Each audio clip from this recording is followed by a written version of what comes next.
Hi, and welcome to another episode of Hot Takes with me, the Silver Fox. Two highly regarded academics from a very highly regarded study centre. Indeed, it is Johns Hopkins in Baltimore. It is one of the world's top kind of study centres, in terms of universities.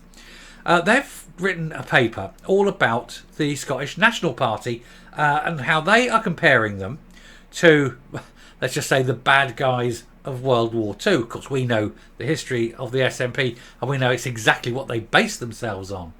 But these modern day Snazis, for the want of a word, the Scottish National Socialists, and they're accusing them of rewriting history and saying that's exactly what you do when you're a party who's ashamed of your past and also wants to hide your defeats and your failures. And so we're going to have a look at this. It's not a dry academic piece by any means, and I think it is definitely worth us having a look at this to see what they're saying and how they're doing the comparisons, because it does actually place the SNP into a modern day context for an age-old problem. And so we'll have a look at it anyway. Here goes.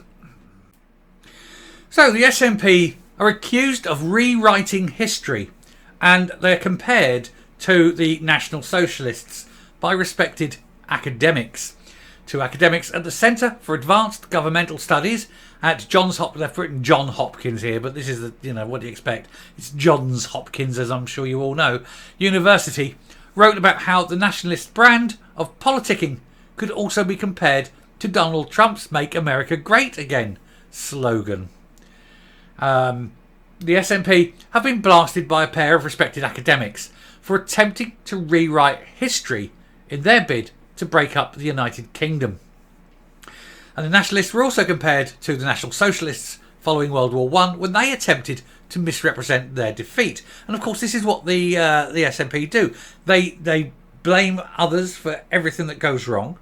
They rewrite the past so that people forget. They lie. They just outright lie. And they accuse others. This is the big one. They accuse others of the same things that they do. So if there is hatred, they blame others for being hate-filled. If they are filled with spite and bile, they blame others for being filled with spite and bile. And it's all deflection and cowardice and hiding. And it's what they do.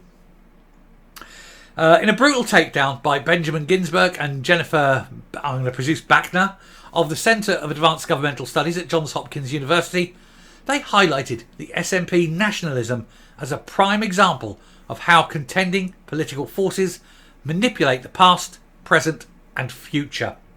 They wrote that the SNP had attempted to provoke animosity between the Scots and the English to push for separation, and they did this by rewriting history. And of course we know that and we see that every time.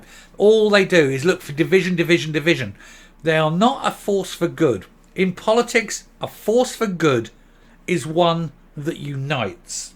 When you have a force that looks to divide, to create the other, and then to make monstrous the other, it ends up with Jews dying in their millions in camps. And that is what the SNP are. They are no different.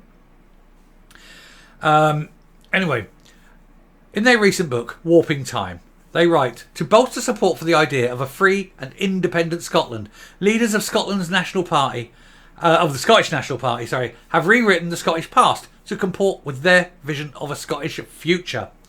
The Scottish past, according to independence advocates, was one in which a free and independent nation was first bullied and then conquered by a neighbouring power, even though Scots like William Wallace fought resolutely for Scottish freedom. This power, England, for centuries deprived Scots of control over their own affairs and suppressed their language and culture, and that is the lie that they are pushing.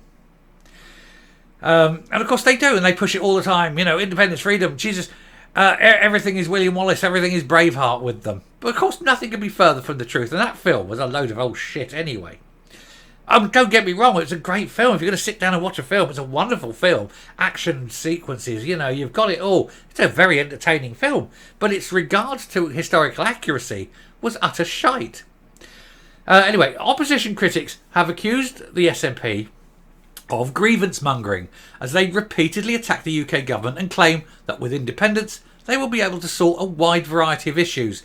Problems, of course, that they themselves have caused, and sometimes have caused deliberately, so that there is this thing that they can then blame Westminster for, when it's quite clear that it wasn't Westminster. And all I will say to them, of course, I don't know if it's even going to be mentioned in here, but all I'll say to them, of course, is Darien. And that usually shuts them up, because only about 4 of them have ever heard of Darien. And of those that have, they don't really understand what the problem was. But, tell them, go and read Darien, and then come back a little bit more educated. Anyway, the two academics liken this nationalist revisionism to how the bad guys of World War II misrepresented Germany's defeat in World War I. They wrote, "Reinvention of the past to comport with an imagined future. This is among the most powerful temporal strategies and is often the driver of such ideologies as radical populism. This strategy that has been used quite effectively by irredentist movements such as the Scottish and Catalan nationalists, who have invented histories of past humiliations at the hands of their lands, British and Spanish rulers, respectively. And accompanying the reinvented past is an imagined glorious future as an independent nation.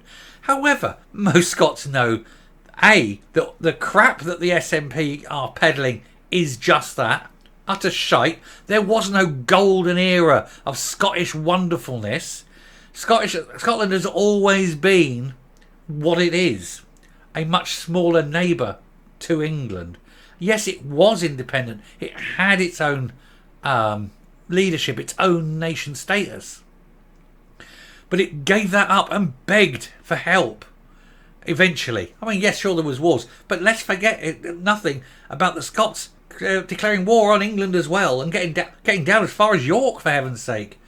So it is the skirmishes. There is tons of skirmishes. Anyway, the invented history of past grievances produces anger, and the imagined glorious future channels that anger towards a goal. The potential effectiveness of this temporal strategy can be seen from the fact that it helped persuade millions of Scottish voters to give their support to an independence referendum, whose success might have resulted in a sharp drop in their own living standard. An independent Scotland would be horrendous for the vast majority of Scots.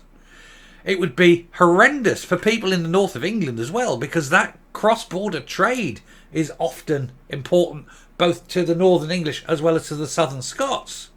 But also generally, who's your biggest trading partner, Scotland? Well, yes, sure, you may eventually, after 10 years or so, maybe 20, get access to the EU. In the meantime, you've got England. You're putting a border up. You've just made that hard. You've just made that so hard. No, we haven't got that far. Yes, we have. Prominent historian David Starkey was slated by nationalists in 2015 after he made similar comparisons. He told Sky News, "The resemblances are striking and worrying. We've spent years fussing in Britain about completely minor fringe things like the BNP and whatever. They are nothing compared to the Scottish Nationalist Party, which has seized control of a whole country and is pushing this kind of radical agenda." And he is right. Starkey was right. And of course the SNP sort of said, "Oh, you're racist and you're anti-Scottish and that." And he said he's not anti-Scottish. He's pro-Scottish. Trouble is, he's pro those Scots that would suffer under SNP rule. It's like, you're not necessarily anti-German, but you can be anti-National Socialist.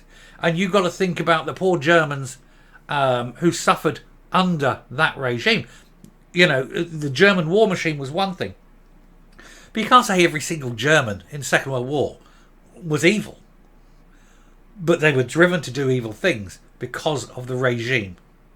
And that's what you're getting in Scotland. You've got an evil, National Socialist,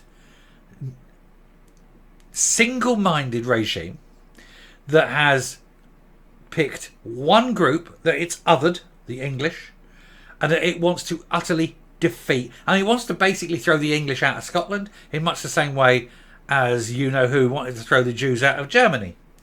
That is the same playbook. And that's where Scotland's going under the SNP, under the Scottish National Socialist Party. Surprised they're not actually wearing brown shirts. The academics do acknowledge that England's Tudor kings were aggressive in seeking to expand their domains, but point out that they were succeeded by the Scottish House of Stuart that ruled England for nearly a century. And subsequently, Scots dominated the British Army and Britain's colonial governments. And indeed, if you look at the last bunch of prime ministers we've had, they've all been Scottish or Scottish descent, haven't they? There's been a load of them with Scottish descent. And so let's not beat around any bushes here. In modern times, more than a dozen of the UK's prime ministers were of Scottish extraction, thank you very much. And two of Britain's major political parties, the Labour Party, was founded and frequently led by Scottish politicians. The SNP's historical revisionism also compared Donald Trump's Make America Great Again slogan. And this was due to the narrative invented by the Republicans that Americans had been stabbed in the back by Democrats to produce anger that could be directed towards a future goal of his election. Trump is no different. The only thing is, he is different than the one they got now. And I think if he stands, he will likely win. Only because Biden is so bloody awful. But yeah, and this is what it is. And so you have got these extremists running Scotland. And they have convinced people that they are in the moral high ground. And these people, I will say these people generally aren't evil people. But for evil to flourish, a good man does nothing. And these people will end up doing awful things if the SNP ever get control of an independent Scotland. There will be beatings on the street. There will be brown shirts going there, rounding up English people and throwing them out of the country. And it will be no different from Germany in the 30s. And they're quite right. And it is quite frightening. Anyway, I shall stop there and come up. But just food for thought, I think. I've always maintained, and initially as a joke, but you know, the more I think about it, the less funny it becomes, that the first thing that Scotland would do after gaining independence would be to march the tanks straight down and take Berwick back and say it was like, regaining their territory in a bit like the Germans did with Danzig, or Gdansk, as it was. Danzig is the German name, obviously, and Gdansk the Polish version. But that was the precept there, and that's why they marched in. Well, obviously they did. They took the Sudetenland, did the Ausland with Austria and that. But eventually it was the Polish one. And do the people of Scotland really want that? Do they really want to go to war? Because that's what it will come to if this lot get their way. Can you imagine someone as mentally deranged as Nicola Sturgeon, given complete and total power, announcing herself as the Reichsmarshal of Scotland, building up an armaments, forcing every young man to, wear a uniform. They'd have, the Sturgeon youth, marching through Edinburgh. And the Edinburgh Tattoo wouldn't just be a military parade. It would be an arms build-up. That's where they would be going, because that's what's in their mind. That is who and what they are. Dangerous bunch. They must be defeated, and they must be defeated hard, and they must all lose their seats at the next election. Anyway, I shall stop. Thank you very much for watching. It is a very different video than I normally do, and it did get a bit serious, didn't it? Didn't mean it to get that serious, but kind of did. Anyway, till the next one, thanks again. Cheers for watching. Take care, stay safe, stay well, and remember, if you vote them out, they represent no danger whatsoever. Bye-bye.